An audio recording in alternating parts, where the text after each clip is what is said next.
Cordiales saludos a usted que me ve o me escucha. Muchas gracias por haber pulsado en el canal Desde mi punto de vista.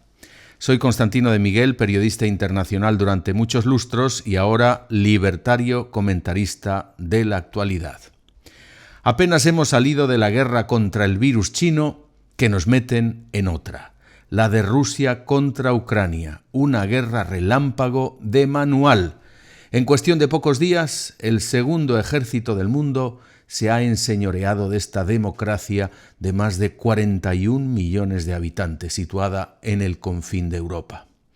Como si fuera un desfile militar, los carros rusos, algunos con banderas soviéticas, han invadido casi sin resistencia a este país, al que ya le habían arrancado Crimea y luego dos regiones prorrusas en el este, Donetsk y Luhansk. El autócrata presidente Vladimir Putin dice que no tiene intención de ocupar o conquistar Ucrania, sino de desnazificar y desmilitarizar a ese país, aunque el presidente de Ucrania es judío. Y lo quiere desnazificar para que deje de ser una amenaza a los intereses de Rusia. En otras palabras, Moscú no soportaría que ese país se alineara con la OTAN, permitiendo en su patio trasero la presencia potencial de tropas occidentales, es decir, dominadas por Estados Unidos. Así que el espectro de la Guerra Fría se despierta. Rusia volverá a construir un telón de acero después de conquistar Ucrania para que nadie dispute su zona de influencia. Pero esto, señoras y señores, no solo va de geopolítica, también de historia. ¿Sabían que Ucrania y sobre todo Kiev es para los rusos poco menos que su madre patria? En torno al año 1000, en esa ciudad a orillas del río Dnieper, varias tribus eslavas se unieron con apoyo vikingo para expulsar a los ocupantes turcos, formando lo que denominaron Rus de Kiev, una federación defensiva de cultura bizantina y religión ortodoxa. Pues bien, ese fue el germen de un país que abarcaría del Mar Negro al Mar Báltico, incluyendo precisamente a Ucrania, Bielorrusia y Rusia. Pero en eso llegaron las hordas del temido imperio mongol y terminaron destruyendo Kiev en 1240. La única zona que resistió la tierra quemada de la caballería mongola fue el Principado de Moscú, del que nacería después el Estado ruso. Así que Moscú no solo recibía el testigo cultural e identitario de Kiev, sino que los jerarcas ortodoxos de Moscú reivindicaban ser la tercera Roma, siendo la segunda Roma la antigua Constantinopla de Bizancio, que tanto influjo tuvo sobre Kiev. Por cierto, mucho después, en el siglo XVII, con la entronización en Moscú de la dinastía Romanov, sus reyes, siguiendo esa creencia de que Rusia seguía a Bizancio, o Segunda Roma, se autoproclamaron zares, y zar es la traducción rusa de César.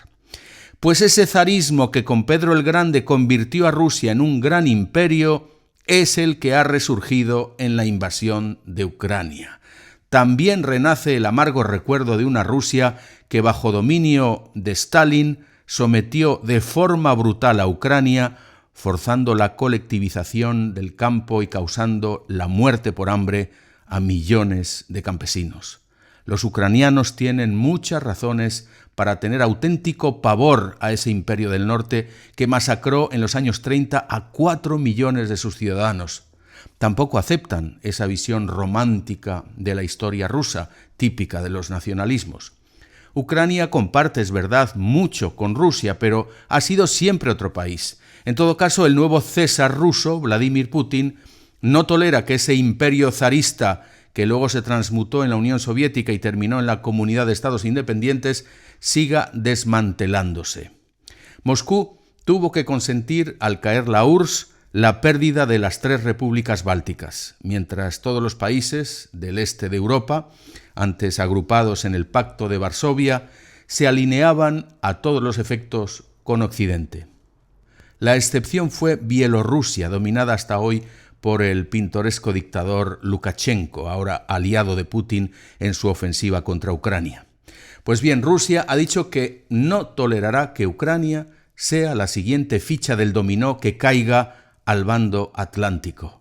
La apuesta bélica de Putin en Ucrania pone en evidencia la debilidad de Occidente, que cacarea su defensa de la democracia, que exhibe su superioridad moral frente a la apisonadora rusa, pero que al final del día no ha movido un dedo para salir al rescate de una naciente democracia y de una población que es y se siente europea.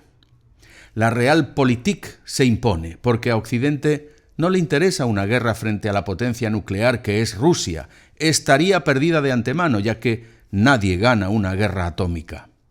Rusia, como se ha dicho, es una gasolinera y un cuartel militar con bombas nucleares dentro. Por lo tanto, no hay nada que hacer, como no sea buscar una solución que pase por dejar a Ucrania fuera de la OTAN, pero abierta comercialmente a Europa, al tiempo que se encuentra una componenda para que Rusia no cierre el grifo del gas que calienta a más de la mitad de los hogares de Alemania o Francia. Putin sabe que Occidente ladra, pero no muerde, y las sanciones del presidente de Estados Unidos, Sleepy Joe, contra el patrimonio de los oligarcas rusos o contra un puñado de bancos de ese país son peccata minuta. Si el rublo deja de ser convertible como en la época soviética, pues no pasa nada. Para eso están las criptomonedas. El Bitcoin se usará más profusamente para las transacciones, mientras Rusia se abastecerá de lo que le falta en la vecina China y su poderío industrial, y también de zonas de Iberoamérica que la diplomacia rusa, por cierto, y su industria bélica ha conquistado sin mayor esfuerzo. Cuba, Nicaragua, Venezuela, Argentina y hasta Brasil. Así que la tormenta de invierno en el páramo ucraniano pasará seguramente esta primavera. Con la ofensiva relámpago contra Ucrania, Rusia ha mostrado el camino a otros de cómo burlar a ese Occidente pusilánime, a la petulancia de Naciones Unidas, a las buenas intenciones del Papa y a cualquiera que ponga en entredicho el derecho de Rusia a administrar su hinterland. Moscú ha demostrado a Pekín que invadir Taiwán tampoco será tan complicado después de tanto aspaviento estéril de Occidente y que incluso países sin escrúpulos tienen una ocasión perfecta para invadir enclaves que consideren suyos, como Marruecos, que podría hacerse con las plazas españolas de Ceuta y Melilla en el norte de África, por dar un ejemplo. El momento es propicio. Los países occidentales se han vuelto mansos y blandos. Fíjense en las sanciones de la Unión Europea a Rusia, suenan a chiste. Sacar a Rusia de Eurovisión, chafarle la final de la Liga de Campeones e impedir que celebre el campeonato de Fórmula 1 en Sochi. Occidente no tiene garra para defender su ADN, el liberalismo, tanto comercial como político. Por ese apaciguamiento e inacción no solo se dejan comer terreno, sino que lo terminamos pagando todos, ya que las sanciones que Estados Unidos va a aprobar supuestamente para castigar a Rusia arruinándola implicarán precios exorbitantes para el gas y el petróleo, amén de encarecimiento en el trigo o el maíz y de otras materias primas. También se renunciaría a Rusia y a Ucrania como mercados de exportación esenciales para productos de Europa y de las Américas. Pero si actuar tibiamente contra Rusia es arrojar piedras contra nuestro tejado, actuar enérgicamente mediante el envío de tropas tampoco sería una opción. Un general alemán ha llegado a decir que mal que nos pese, en esta crisis hay que mirar a otro lado y dejar hacer a Rusia, ya que en el fondo nos interesa que siga siendo una barrera geográfica y militar contra el empuje de China, deseosa no solo de potenciar la ruta de la seda hacia Europa, sino de disputar a Estados Unidos su hegemonía en el viejo continente que ya domina comercialmente. Puede ser, pero a esa Rusia del nuevo zar Putin no le puede salir gratis la invasión de Ucrania. Europa no puede seguir a merced de que Moscú utilice el gas como arma política. No debe seguir tolerando la cizaña del aparato de propaganda de Russia TV o de sus redes sociales destinado a envenenar y a desestabilizar los países occidentales. Para frenar a ese feroz oso desbocado, Europa debe intensificar su unidad política y emerger como una creíble potencia militar que sea capaz de defender sus fronteras territoriales.